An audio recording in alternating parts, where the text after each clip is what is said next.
मैं आपका स्वागत है। आपको फिर ले चलते हैं उन सुनहरे दिनों में जब क्रिकेट लोगों का जुनून हुआ करता था।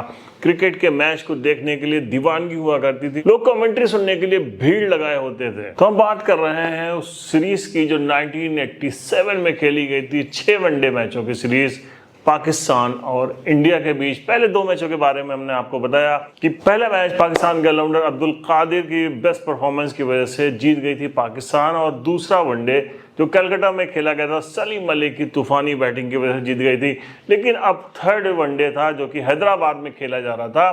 अब भारत को ये मैच जीतना बहुत ज़रूरी था, वरना भारत एक तरीके से इतने प्रेशर में आ जाता कि फिर क्लीन स्वीप होने की पूरी संभावना बन जाती। कप्तान कपिल देव इंजरी से वापसी कर रहे थे और दूसरी तरफ पाकिस्तान के कप्तान यानी कि इमरान खान किसी भी सूरत में ये मैच जीतना चाहते थे।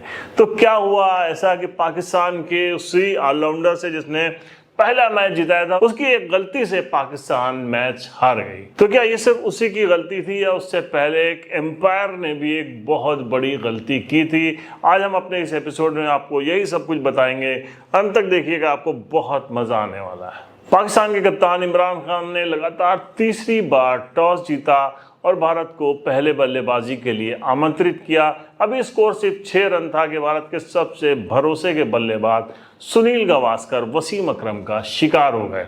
अकरम की गेंदें आग उगल रही थी, उनका एक बाउंसर श्रीकांत के चेहरे पर लगता है और श्रीकांत बुरी तरीके से इंजर्ड होकर पवेलियन चले जाते हैं। सदानंद विश्वनाथ भी शिकार हो जाते हैं। मोहम्मद अजहरुद्दीन का बल्ला भी जब सेट हो रहा था तभी धोखा दे जाता है और वो भी कैच आउट होकर चले जाते हैं। एक वक्त भारत का स्कोर था 95 रन और भारत के 5 खिलाड़ी पवेलियन लौट चुके थे।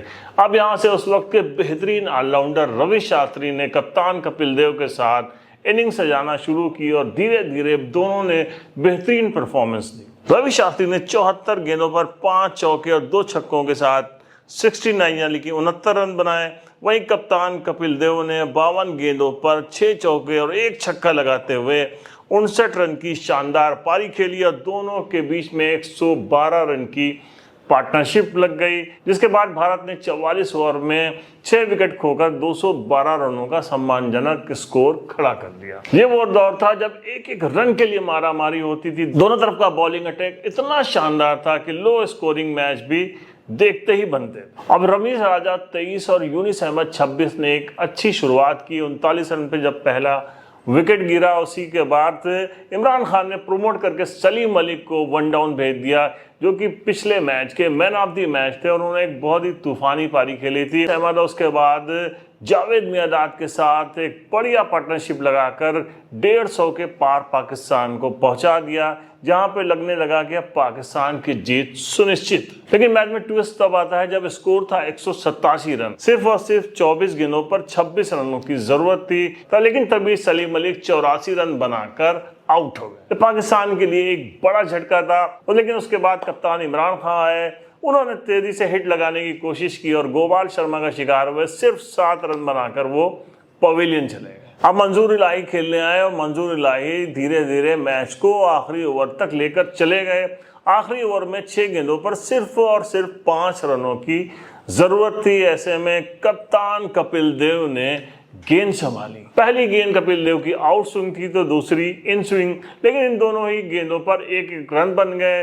तीसरी गेंद पर वसीम अकरम ने मिड ऑन पे शॉट खेला, तेजी से रन बनाने की कोशिश की, लेकिन तब तक मिड ऑन पे खड़े फील्डर का थ्रो सीधे विकेट पे पहुंचा और कपिल देव ने रन आउट करने में कोई गलती नहीं की। जिस वक्त वसीम अकरम आउट हुए, पाकिस्तान का स्कोर था 209 रन, यानी कि अब 3 रन की जरूरत थी मैच जीतने के लिए। मंजूर इलाही ने अगली गेंद खेली मगर उस गेंद पर कोई भी रन न बन सका। बात करेंगे वहां से जहां लगातार 2 गेंदों पर 2 बड़ी गलतियां हुई। एक तो 5वीं गेंद जो मंजूर इलाही सामना कर रहे थे और वो कपिल देव ने खेली। उस गेंद के ऊपर मंजूर इलाही ने एक सिंगल लिया, लेकिन सबसे बड़ी बात यह थी कि जब कपिल देव ने गेंद की उस वक्त सर्किल के अंदर सिर्फ और सिर्फ 3 खिलाड़ी थे, यानी कि ये बॉल नो बॉल होनी चाहिए थी, लेकिन एम्पायर ने इस पर ध्यान नहीं दिया अब आखिरी बॉल थी, अब्दुल कादिर सामने थे और 2 रन बनाने थे। स्कोर 211 हो चुका था।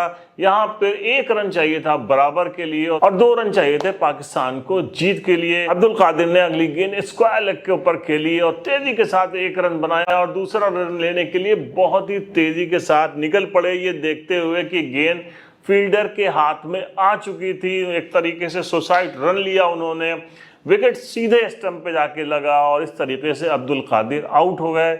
जब देखा गया दोनों ही टीमों की तरफ से उस वक्त जो नियम थे कि किसके विकेट ज्यादा गिरे हैं, तो पाकिस्तान का 7वां विकेट गिर गया था। अगर अब्दुल कादिर ये रन नहीं लेते तो मैच टाई हो जाता, तो कम से कम इस सीरीज में पाकिस्तान एक भी मैच नहीं हारती। लेकिन पाकिस्तान का 1 विकेट ज्यादा गिर गया। अब्दुल कादिर ने एक बड़ी मिस्टेक की थी, एक सीनियर खिलाड़ी होने के बावजूद। वहीं उनका मैनेजमेंट था, उसको भी बताना चाहिए था कि आखिरी गेंद के ऊपर क्या होना है, लेकिन ये एक बड़ी गलती बहुत ही ज़्यादा भारी पड़ी।